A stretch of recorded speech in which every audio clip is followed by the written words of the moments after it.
म्हाडाची बनावट वेबसाईट बनवल्याचं समोर आलेलं आहे प्रकरण. म्हाडाची लॉटरी आपण जाहीर केलेली होती, एकंदरीत घोषणा केली होती. काय सांगाल, कशा प्रकारे याला आळा देऊ शकतो? नाही, म्हाडाची जी लॉटरी आहे ती हाऊसिंग म्हाडा government.in जे ही सिक्युअर्ड आहे, पण ही जी दुसरी बोगस ज्यांनी केलेली आहे त्यांच्यावर ऑलरेडी आम्ही कंप्लेंट त्यांच्याविरुद्ध दाखल केली आहे.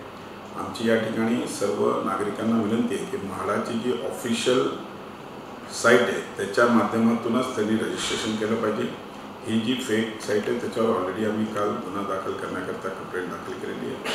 आणि अशा प्रकारचे कुठल्याही प्रकारचं कोणीही मिसगाईड होऊन काम करू नये असं आम्ही, कारण की आम्ही 15 जुलैला ते केली आहे. त्यानंतर पेमेंट जे ऑनलाईन असतं ते म्हाडाच्या अकाउंटलाच गेलं पाहिजे. कारण की दुसरं कुठेही जर कोणी असेल तर आम्ही सायबरमध्ये पण कंप्लेंट केली आहे, बाकीला पण कंप्लेंट केली आहे. त्यामुळे ह्याच्यात कुठल्याही प्रकारचं आणि त्यांच्यावर नक्कीच जर पुन्हा पकडून कारवाई केली जाईल एवढं आम्ही तुम्हाला सांगतो.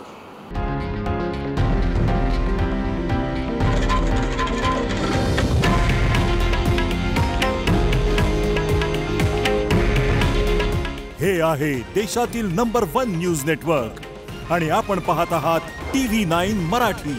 काळजी तुमची, हित महाराष्ट्राचं.